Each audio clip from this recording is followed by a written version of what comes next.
Have you been to the thrift store lately? It feels like there's just a bunch of junk. I used to be able to find lots of cool 80s stuff and 90s stuff, and now all I see is resellers lined up to grab the next cart coming out from the back and fighting and pushing to get to those items that are coming out. And if you go later in the day, you realize everything's been picked over for the day and there's nothing left. But I got to thinking, there's so many things I'm seeing in there that are just there every time. Nobody touches them. Nobody wants them. Here's a pile of those things that I've seen sitting on the shelves over and over and over again, whether it's games or movies, and even some old video game consoles. Why doesn't anybody want this stuff? I had a Wii. We had a lot of fun playing it. We had an Xbox 360. It was a lot of fun. But now, these Xbox 360 games, they just sit there. Nobody wants them. Actually, there are some that are pretty valuable that people want. But these old Kinect games, there's usually 3 or 4 of this one sitting on the shelf every time I go in. You know what? And I got to thinking about it. Yeah, when my 2 older kids were younger, we used to have a lot of fun with this game. My 2 younger kids haven't had a chance to play it. Hey, let's give it a try. So I picked up a handful of Xbox 360 Kinect games. I actually went to a thrift store and saw 2 Xbox 360s just sitting there, priced at 30 bucks. I'm like, they must be broken. Nobody wants them. There was no cord. I'm like, hell, I'll take a chance. Why not? I got home to realize that to buy a replacement cord cost about $15, but I got it in, ordered it from Amazon, and it worked great. Plugged it up. Hey, cool. So I picked up a cheap Xbox 360, basketball game. Nobody wants the sports games either. And started just testing it out, trying out the waters a little bit. It's like, sports games are okay. Nobody really likes them. And then I found a $5 Xbox 360 Kinect. Hey, you know what? Let's try it. So I ran back to the thrift store, picked up some more of these Xbox 360 Kinect games, and threw it in, and we started having fun. Fun for $1. This game was $1. This game was $1. $1. Okay? Look, Just Dance, $1. Okay, then there is there was one that I paid a little bit more money for, $3.99, but it's sealed. It's the Kinect Sports game.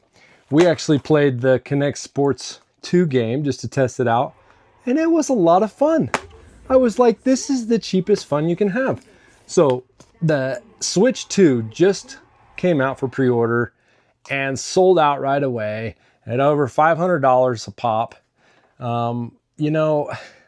It's getting expensive.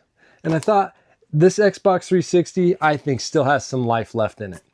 I picked up a couple other ones. The Biggest Loser game, which is more just like a workout. It's not really a game. And Your Shape Fitness Evolved. I thought, you know what? If we're just looking for some laughs, hey, maybe I'll even try doing a little workout to it just to see what it's like. But these Kinect games were actually a lot of fun. My daughter, she has been playing them and really enjoying it. My youngest daughter had never played, even though we had the Xbox 360 for a long time, she had never played these games because she was too little. Then we ended up moving, money was tight, we sold a lot of the video game stuff. She's been playing our Xbox One because that's what we have, but never got a chance to experience the Xbox 360 Kinect.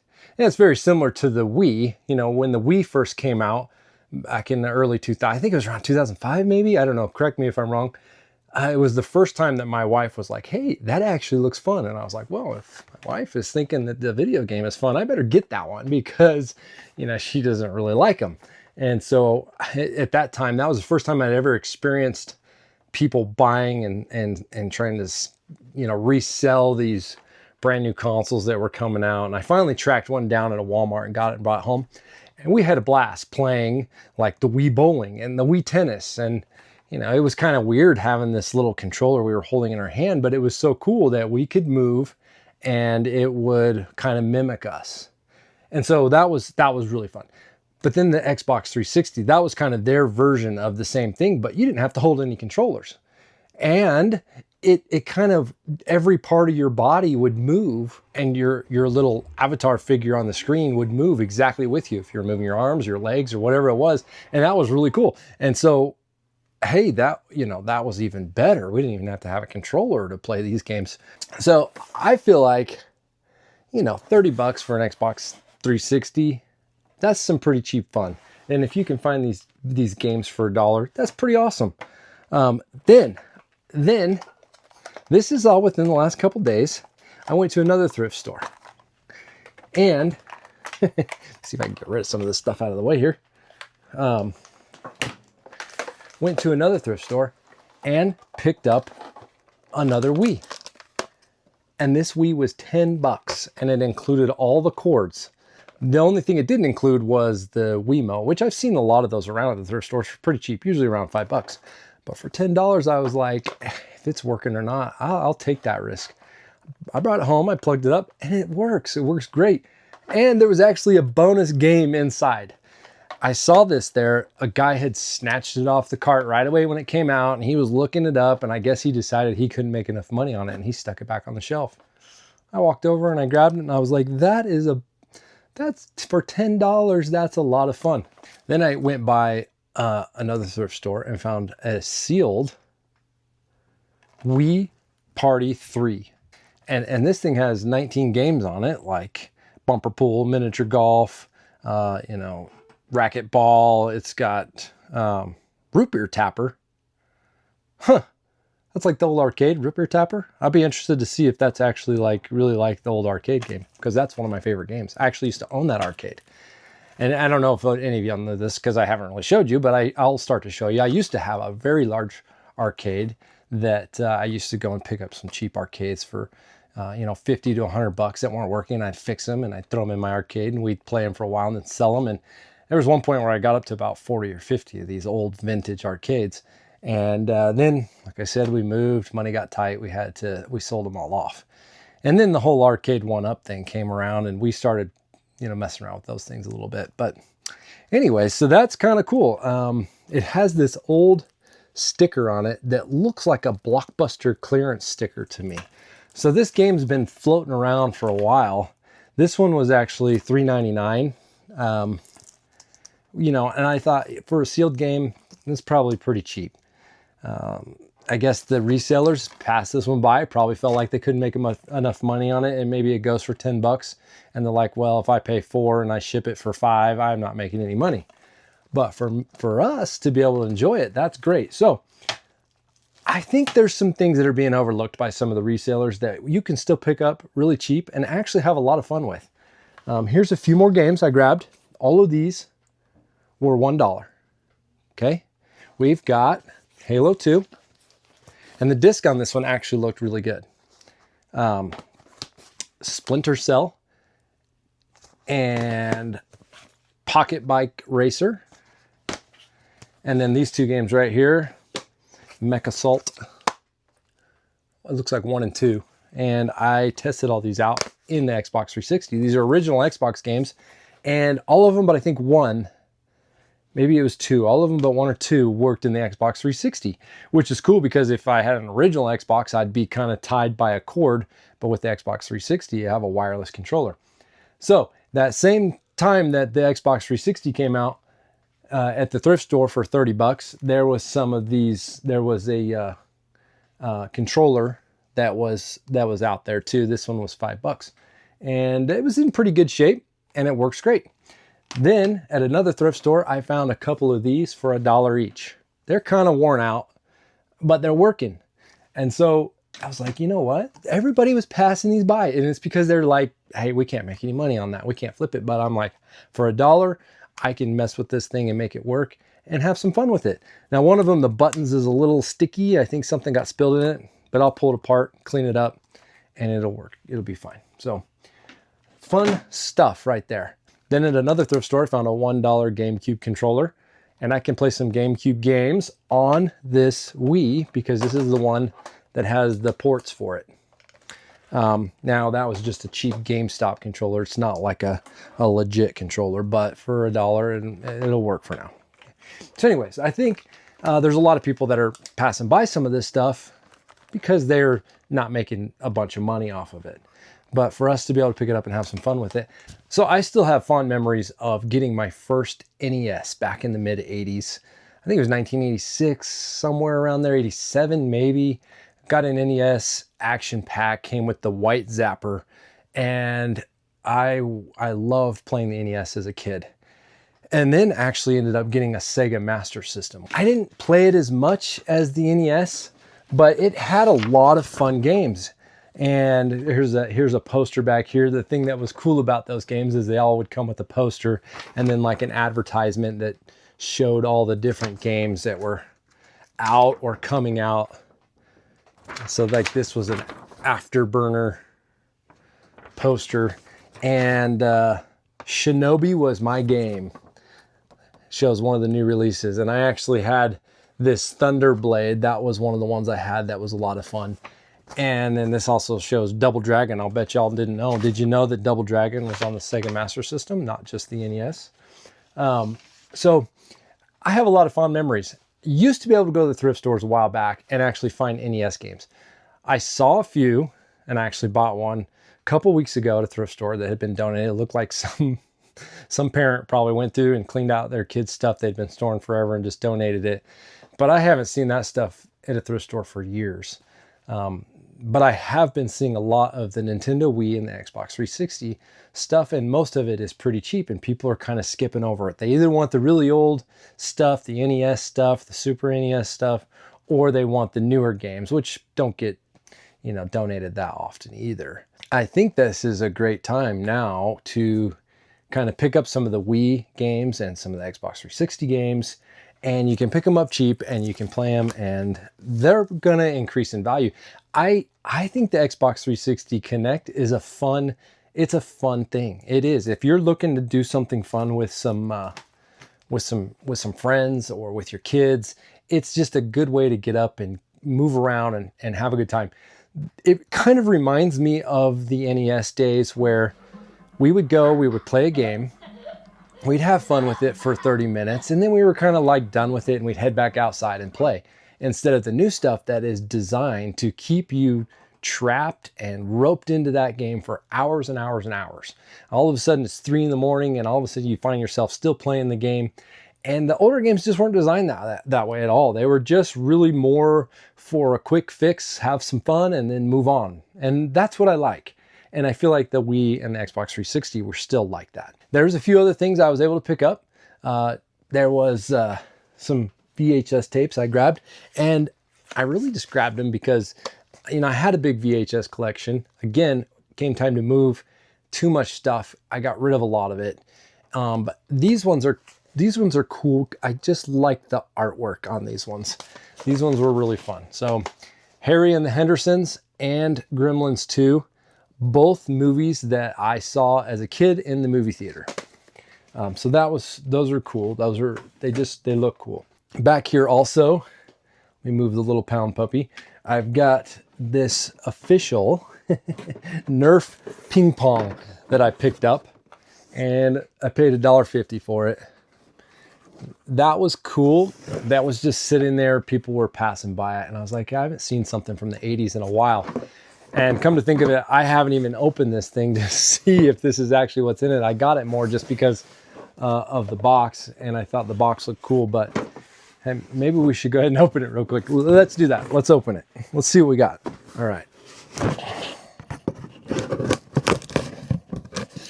And see, I hate that. The thrift store takes a piece of tape and tapes it up, and now I don't know. They don't care, right? They're just trying to move stuff, but now it's got this tape on there that's forever there. If I try to take it off, it's just going to tear up the box more. Well, let's see what's inside. Check that out. It looks like it has it now. I'll be curious to see if it has those little foam balls. Did any of y'all get this as a kid back in the 80s and play it? It's a little Nerf ping pong. You put it on your table and you can play ping pong on like your kitchen table or something if you didn't have a real ping pong table. Looks like it's got the net. Looks like it's got the 2 paddles. And hey, check this out. It actually has the 2 little styrofoam balls. You can tell they're old too. That's cool. That brings back some memories right there, because I remember playing this. And then it's got the 2 little stands. So wow, it's actually all in there. That was a cool find for $1.50. What a cool thing. Brings back some fun memories. Have you all had a chance to, yeah, there's 3 pieces. That's right, 3 pieces to it. What are some of the things that you guys are looking for when you go to the thrift store? Are you looking for old 80s stuff? Are you looking for stuff you can flip and sell? Obviously, it's nice if you can find something that you can put on eBay and make a little money on, and it helps you to kind of pay for your little collecting habit that you might have. I'm not like a big reseller, but if I'm at the thrift store and I see something I can make some money on that's going to help pay for the other things I'm going to get, you better believe I'm going to get it and try to make some money, because I can't just buy stuff. Money doesn't just come out of nowhere. So, but I'm not like some of these other guys that are sitting there all day long just waiting for stuff to come out. And that's kind of the frustration. Is it didn't used to be that way. You could kind of just show up at the thrift store and just find random things. But now you have groups of people that literally just sit there and wait all day, and they are just grabbing and grabbing, and it is hard to find anything that's worth anything anymore. So that's a little frustrating. But like I said, they're passing up on some of these things that I still think, if you wanted to, you can make a few bucks on it. You could put them together in a lot and sell them that way. Or you could just get them and have some really cheap fun. Now, I did also pick up a few DVDs this last couple days. All these DVDs were $1 or $2. And as you know, I do like to collect the 3D movies and the 3D Blu-rays. Here was a cool one I got. It was Spy Kids 3D. We used to have this one. My kids used to watch it, but they only watched the 2D version. And this one's actually different than the 3D Blu-rays. This one was designed to be watched on a regular TV with your red and blue glasses, not like a Blu-ray on a 3D TV. So we actually popped it in and tried it out. It was kind of a little rough to watch. I'm wondering if it's more designed for like an old CRT type tube TV. Maybe it works a little better on that, but that was still kind of fun and cool to get.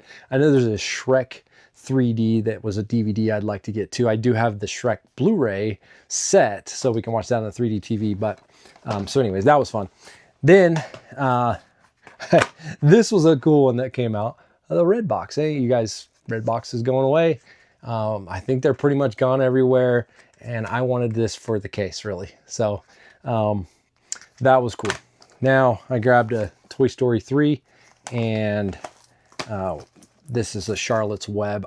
You'll notice I get a lot of kids movies, and I get these because my kids love watching them. My kids are getting older now. My youngest she's kind of grown out of a lot of these, but she still likes watching them. We watched Shrek together tonight. She still loves them. But I've been looking at my older siblings going, wow, all of a sudden out of nowhere, they've got like 6, 7 grandkids. And I'm going, oh my goodness, I'm only in my mid 40s. And now am I looking at grandkids in the near future? We went through all of our DVDs a few years ago, and we were like, our kids are old. We don't need these little kid DVDs anymore. Let's get rid of them. So stupid, so dumb. And now I'm like, those things were great. The kids, we could just pop in the movie and they could watch it. So we started watching, the new season of Andor just came out, and we started watching it. We literally sat through like 5 to, I don't even know how many. It was like every 10 minutes, a 1 or 2 minute long ad comes on. And I'm like, this feels like we're just watching TV like back in the day when we had to watch commercials. But at least the commercials back then were fun to watch. If y'all have seen some of my my old commercials that I've digitalized from back in the 80s, those are actually pretty enjoyable to watch. I'll try to put a link somewhere so you can watch them. Maybe at the end of this video, you can watch some of those old commercials and be reminded of the difference. I can't even stand the commercials nowadays, but back then they were actually kind of fun to watch. Here's a few more just quick Blu-rays for $1.50. Oblivion, I've watched that a couple times. That one was pretty good. and Captain America. And why do I get these? I have this in 4K, but we've got a camper, got a Blu-ray player in the camper, and this is perfect for the camper. And then this is one that I had a guy that wanted to get this from me. He saw it in my cart. Brand new, sealed, Princess Bride 30th Anniversary Edition. It's in widescreen. So, do y'all like to watch these old movies in widescreen? Or would you rather watch them in the original full screen? So, I did pick up this Scooby-Doo, original Scooby-Doo movie for $1 as well, just because I know the kids like to watch them, and I like these old corny movies too. And this is back when DVDs first came out and they had the little clip on it. And you know, it even has the menu for the scenes printed right inside. And then, yeah, I had the little clip on it. And now I hadn't seen too many of this green color. Everything is normally black. But this is the full screen edition. And I know that after a while, you know, when DVDs first came out, everything was still in full screen because we had the old 4:3 aspect ratio TVs. And then widescreen, flat screen started to come out and everything started to convert into widescreen format. But how did they get something that's full screen into a widescreen format? Well, there's a couple ways. They can stretch it, which distorts everything, or they can crop it, and then you're losing part of the picture. So sometimes you can go back, even like with some of any of the old movies. Maybe you want to pull up Star Wars, you want to watch, you know, Scooby-Doo, and you might see you've lost some of the picture when you're watching the widescreen. Now it takes up the whole screen of the TV, which is great, but I don't like sometimes losing some of what was in the original picture. That's why when I digitalize like my old VHSs, I never do it in a widescreen. It's always done in the original format. So it will have the black lines on the sides, but I don't want to distort that picture or crop any of it off. I want all of the original picture left in it. Okay, one other thing that I wanted to show you that a lot of people pass up at the thrift store, but I think it's really cool because it's something that, you know, maybe you're not big Bible readers or you don't want to know, you know, or you don't know the stories, but maybe you're just kind of curious to know some of the stories in the Bible, or you are really a big Bible reader or Christian or whatever, and you can get these animated Bible stories, and a lot of times people are passing those by, and these were $1 each. And granted, they may not be 100% like historically correct, because every artist and writer kind of puts their own little spin on things or their own interpretation. But it's a fun way for the kids or even you to kind of learn some of the stories from the Bible and just to kind of, in a fun way, be able to watch them. So I think that's kind of fun. I read the scriptures too, but and sometimes they're hard for people to understand, but it's pretty fun to kind of go back and watch, see how somebody interpreted it and turned it into a cartoon, and it's fun to watch. So I like to pick those up when I see them because I think it's good for the kids to watch them and kind of learn some of those stories. And I think a lot of people pass them by. So surprisingly, there are people that are looking for those, and they are actually pretty valuable. So if you were trying to resell them, there are people that want those and are looking for them. So that's one of those things I think a lot of the resellers don't think about. I've got one other thing I picked up, a VHS back here. It's a Shrek VHS. Why would I pick this up? Well, it's because it's got this cool case. Totally different. Look, it's a totally different size. Whoa. And that's just unique. I like that. That was cool. So the tape is small. Why they made this so huge, it's kind of a pain to put it on your shelf, but I thought it was pretty cool. So I also picked up this really cool Avengers hat. So I'm a big Thor Ragnarok fan. That's one of my favorite movies. I was actually asked by a casting company to work on that, work in the movie, and unfortunately, I was with my son who was filming full-time on the War with Grandpa movie. And as a minor, you have to have an adult with you. And so for several months, I was on set with him every single day. So I was unable to film on the Thor Ragnarok, but I regret it. My wife was homeschooling the kids and we just couldn't pull it off. But man, that's a fun movie. This is a cool hat that I picked up at the thrift store. And, you know, in that movie, Thor and Hulk are arguing about who is the strongest Avenger. And so this is a cool hat, Thor, Strongest Avenger. I actually saw these are available on Amazon.